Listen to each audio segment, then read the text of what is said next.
মা বলে ডেকে ভক্তি ভরে প্রণাম করা হয়, অথচ মায়ের বাসস্থানে মা যখন দেখা দিল তার হাত থেকে রেহাই পেতে খবর গেল যথা জায়গায়। হেয়ালি ভাবছেন হয়তো, আসলে ঘটনা গতকাল রাতের। চন্দ্রকোনা থানার যাদবপুর গ্রামের এক ব্যক্তিগত মনসা মন্দিরের জাগপ্রদীপের হাঁড়ি জড়িয়ে বসে থাকতে দেখা যায় একটি কালো মতো সাপকে।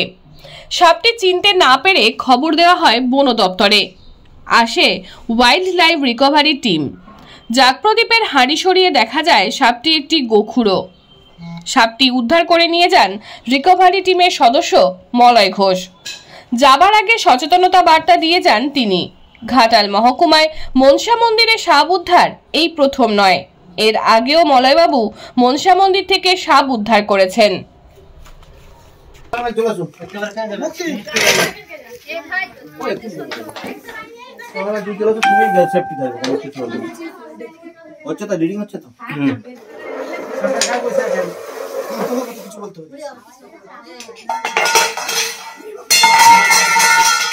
ঝাঁঝ ঘড়ি সব আছে বা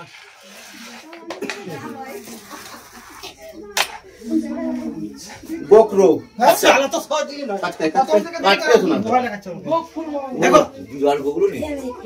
গোকরো সব ঘটের নিচে দেখো কত সুন্দর।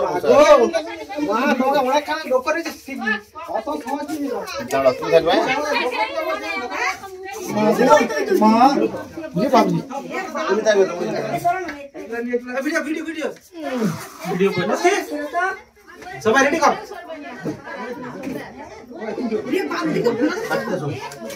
মা এটা কোথায় যাচ্ছি বাবু? আমি আছি এদিকে। চলো চলো চলো চলো। অত সহজ না, প্রথম থেকে দেখে নিয়েছে। দেখতে পাই না।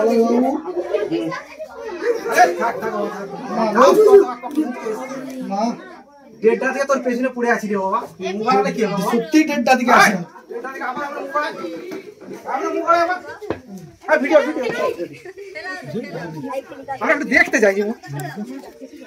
জীবন অনেক খেলা বাবা। চুপ করুন, আপনি চুপ করুন। আমাকে একটা ইয়ে দিন, ডিবে দিন। ভাই তুমি এদিকে এসো। গোকরো একটাই হয়, ঢেমনা গোকরো, ঢোড়া গোকরো বলে কিছু হয় না। এগুলো ফালতু খবর, কুসংস্কার। আমি বলে এটি ঢেমনা সাপের বাচ্চা।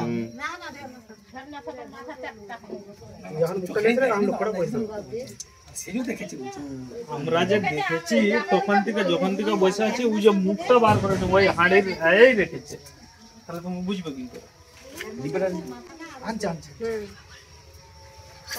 শীতকালে সাপ একটু জড়সড় হয়। কিছু সচেতনতা বার্তা। এটা গোকরো। এখন কেন একে গোকরো বলা হয় জানেন? সোনার উল্টো দিকে একটা ইউ আছে, ইউ গরুর খুর, গোখুরে, সেই থেকে নাম এসেছে গোকরো। প্রথম করণীয়, সাপে কাটলে ওই ক্ষতস্থানে এগিয়ে বাঁধন না দিয়ে, ওই ক্ষতস্থান নাড়াচাড়া না করে, ওই ক্ষতস্থান ব্লেড দিয়ে চিরে রক্ত না বার করে, ওঝা বা গুনিনের খপ্পরে না পড়ে সঙ্গে সঙ্গে যেতে হবে ক্ষীরপাই হসপিটাল, নিয়ারেস্ট ব্লক স্বাস্থ্য কেন্দ্র যেখানে, সেখানে যেতে হবে। আমাকে এই যাদবপুরে সাপে কাটবে, আমি বলবো যে কলকাতা যাব, হবে না। আমাকে নিয়ারেস্ট ব্লক স্বাস্থ্য কেন্দ্রেই যেতে হবে, যেহেতু এটা সাপ। কারণ গোল্ডেন সময় 100 মিনিট। সাপে কাটলে কখনো ক্ষতস্থানে রেখে বাঁধন দেবেন না। যদি বাঁধন দেন, সেই সাপটি যদি চন্দ্রবড়া সাপ হয়ে থাকে, চন্দ্রবড়া সাপের হিমোটক্সিস বিষ চামড়া গলিয়ে দিবে, মাংস পচিয়ে দিবে, অঙ্গ হানি হবে। যে সাপই কাটুক বাঁধন দেওয়া চলবে না। তৃতীয়ত, সাপে কাটলে কখনো ওঝার কাছকে যাবেন না। ওঝার কাছকে গেলে বাড়িতে 3.5 কুইন্টাল কাঠটা কেটে রেখে যাবেন, একটু পরে ওটা লাগবে ঘুরে এসে। কারণ ওঝার বুজরুকি কি, পিঠে ঠালা ফালা চিতিয়ে ওই গোল্ডেন সময় 100 মিনিটটা নষ্ট করে দেয়। নষ্ট করে দেওয়ার পর ওঝা যখন বলে আমি পারবো না, তোমরা হসপিটালে যাও, ডাক্তার কি বলে, টাইম ইজ ওভার, মানে তোমরা সময় অতিক্রান্ত করে এসছো, আমি চেষ্টা করবো, কিন্তু আমরা দেখেছি ম্যাক্সিমাম সময় মারা যায়। তাই সাপে কাটলে 3টে জিনিস: নাম্বার 1 100 মিনিটের মধ্যে হসপিটাল, নাম্বার 2 ক্ষতস্থানে গিয়ে বাঁধন চলবে না, নাম্বার 3 কখনো ওঝার কাছকে যে জীবন নষ্ট করবেন না। Who's the live rescuer. সাপ মারতে মানুষের ভয় আছে, ভয় কাটাতে আমরা চলে আসি। মানুষ যখন আমাদের অফিসিয়ালি ফোন করে, সেরকমই একটি ঘটনা ঘটলো যাদবপুর গ্রামে, চন্দ্রকোনা থানার যাদবপুর গ্রামে এক মনসা মন্দিরে। মনসা মন্দিরে মনসার ঘটকেই জড়িয়েছিল এক ভয়ঙ্কর গোকরো সাপ। আমরা কিন্তু সাপ যে ঠাকুরের বা ইয়ে, আমরা ওসব গুজব মানি না, আমরা কিন্তু উদ্ধার করতে এসেছি এবং সাপটি খুব সুন্দরভাবেই উদ্ধার করলাম। যার ফোনে এই গ্রামে এসেছি তার কাছে জেনে নেবো যে কি ঘটনা ঘটেছিল। দুপুর 1:30টার সময় সাপটি বাড়ি থেকে বেরিয়ে রাস্তায় এই দুয়ার হয়ে আসছিল। আসার পথে সেজো ভাই এখানে শুয়েছিল, যে দেখতে পেয়েছে সেজো ভাইকেও সাপটি মায়ের মন্দিরে চলে যাওয়ার সঙ্গে সঙ্গে তখন থেকে আমরা নজরে রেখেছিলাম। আমরা বন দপ্তরে ফোন করেছিলাম, বন দপ্তর থেকে ফোন করতে মলয়বাবু আসছেন, এসে সাপটি উদ্ধার করেছে। আপনার নাম? আমার নাম দুর্গাশঙ্কর মণ্ডল। গ্রামের নাম? যাদবপুর, থানা? চন্দ্রকোনা। আমরা ফিরলে এলাম, মনসা মন্দির থেকে সাপটি উদ্ধার করলাম, মানুষকে সাপ সম্বন্ধে সচেতন বার্তা দিয়ে গেলাম। সাপে কাটলে কি করবেন, কোথায় যাবেন। আমরা একে রিলিজ করব আজই গভীর জঙ্গলে। দেখতে থাকুন সেই ভিডিও। ঘাটাল মহকুমার সমস্ত খবর সঙ্গে সঙ্গে পেতে আমাদের এই চ্যানেলটিকে সাবস্ক্রাইব করুন।